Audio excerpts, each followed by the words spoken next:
Hello friends, today we're reading another book about the emotion anger.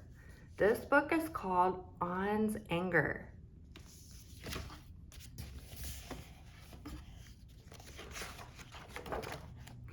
On's Anger.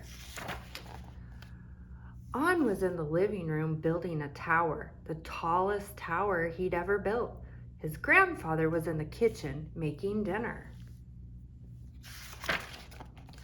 On, grandfather called out, "Dinner is ready." On added a yellow block and smiled. The tower was almost as tall as he was. "Now the red one," On whispered, placing a red block on the very top. Grandfather came in from the kitchen. "What a wonderful tower. It's not done yet," On told him. "Come sit down," grandfather said. "You can play more after we eat." He set the plates on the table and returned to On, who was balancing a green block on top of the red one. "Put your blocks down now," said grandfather. "Dinner is getting cold." On wanted to keep playing. He opened his mouth to speak, but his bottom lip quivered and the words wouldn't come. On's eyes filled with tears and he started to cry.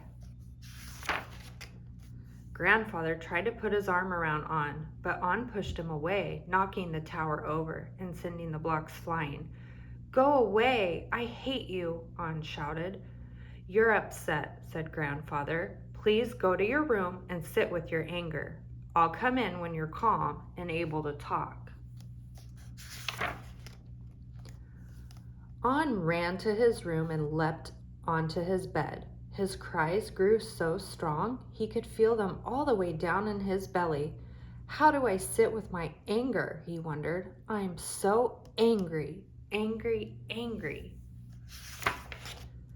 "Finally," said a voice. "I was hoping you would notice me." On lifted his head and came face to face with a hairy red creature. "Who are you?" asked On, "and how did you get into my room?" "I'm your anger," said the creature. "You brought me here." "My anger?" The anger nodded. "Did grandfather see you come in? I'm not supposed to talk to strangers." "Don't worry, On, I'm not a stranger. I'm the part of you that comes out when things don't go your way. I'm right here every time you get angry. I know you feel scared when I'm around. I can make you cry and want to hit things.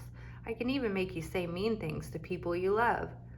On's anger started to turn the knob of the bedroom door. "Come on," he said, "I'll show you." On was tempted, but grandfather said to stay in his room. "Wait," On called. "Maybe we can do something in here." On's anger turned and extended his hairy hand. "I know just the thing," he said. On took his anger's hand and together they danced all around the room. They raised their arms overhead and spun wide circles. They used their breath to make sounds like strong howling wind. They got down on their knees and pounded the ground with their hands. It sounded like they were playing drums on the earth, and On liked that. Finally, they were exhausted and ready to be still. On and his anger sat together silently. They sat. They breathed in. They breathed out.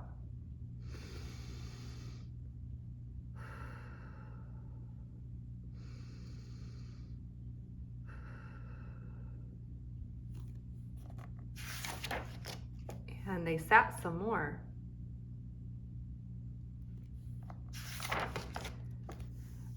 "I don't like to say mean things to people," said On, "but sometimes I can't help it."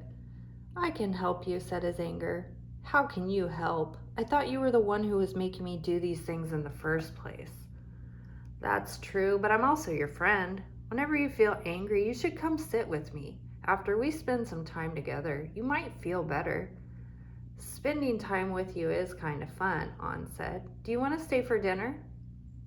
"I think I'll be gone before dinner," said his anger. "Are you sure?" said On. "We're having ice cream for dessert." On's anger smiled, and On smiled back.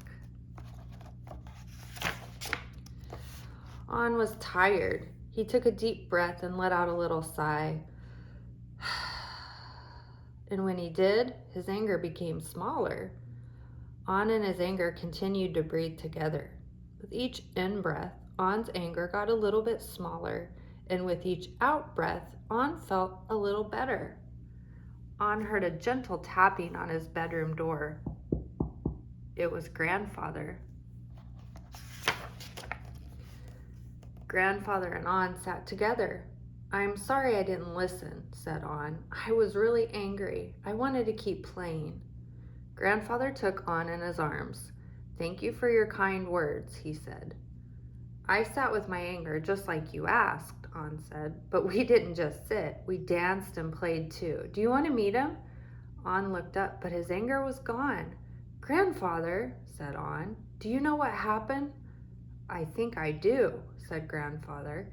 "You took good care of your anger, and it went away." "That's right," said On. "How did you know?" "When I was a little boy, I met with my anger too." "Really? Was it because of blocks?" "No," laughed Grandfather. "There were no blocks, just frogs, a lily pond, and a sun that wouldn't set. Come on, let's eat dinner, and I'll tell you my story."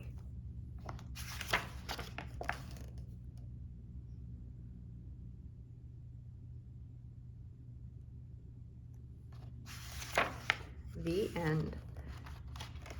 We hope you've enjoyed reading On's Anger with us, and we will see you next time for another reading story together. Bye-bye, friends.